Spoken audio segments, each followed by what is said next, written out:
There's nothing quite like the heartwarming tale of the young girl who falls in love with the love of her life, and also the other true love of her life at the same time.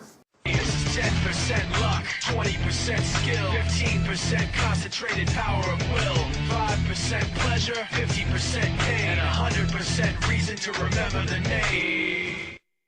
When person A likes person B, but person C loves person A, and yet persons B and C hate each other, that's a love triangle. Basically, it's a couple with one too many participants. But for whatever reason, Mr. Third Wheel thinks he's got a pretty good shot at becoming Mr. Second Wheel, if that makes sense. Okay, so we've all read the books that have the love triangles in them. If you're going to reel some of them off, you of course start with Twilight.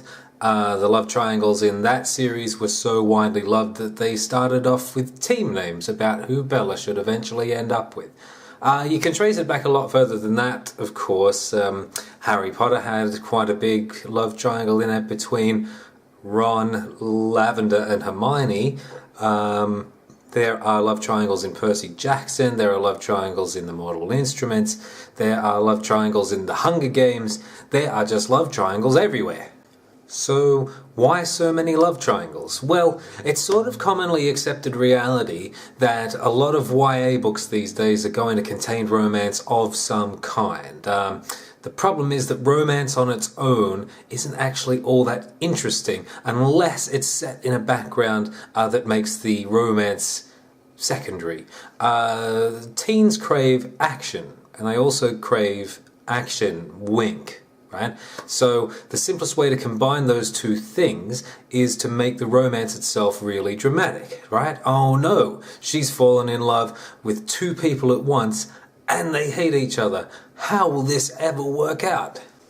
It's tempting to say that the love triangle is done to death, but then again, nothing's ever done to death. I'd say there are probably ways to keep it fresh. Some things to avoid might be the love triangle for the sake of it, right? So Edward and Jacob both love Bella for some reason, probably because she's the main character of the book. There's really no other characteristic beyond that. The Hunger Games did better. They made the love triangle like a coerced thing, like a matter of survival for the main character, and that brought some freshness to it.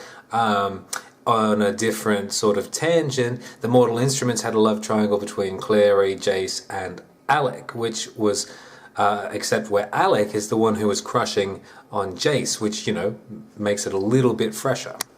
Love triangles can be a little bit problematic in a lot of other ways too. A lot of people have noted that having a love triangle sort of shoehorns the main character into having to make this choice that she might not really want to have to make, right? What if she just wants to be on her own? Well, that's not an option because the fans have already taken sides and started shipping and it's a mess.